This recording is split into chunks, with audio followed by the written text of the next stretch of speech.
98% of business owners out there pay their taxes on what's known as a cash basis, which simply put pretty much means that when you receive the cash from your customer, that's when you recognize and pay tax on that income.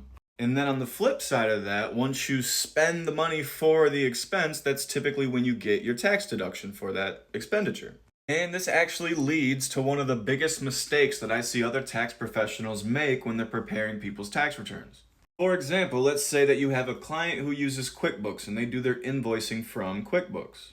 So right before Christmas break, the business owner goes in, sends out all their invoices for the month of December. And let's just say that they sent out $100,000 worth of invoices that month.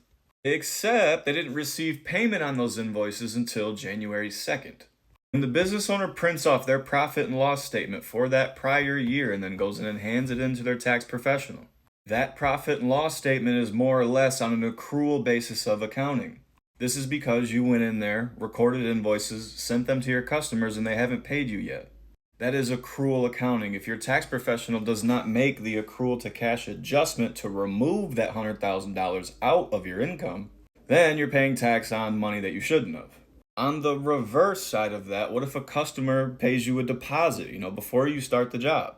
Well, most of the time, if you're expecting to finish that job within the next 12-month span of time, from the moment that you receive the deposit, then that customer deposit, you do have to recognize it as income in the year that you received that deposit.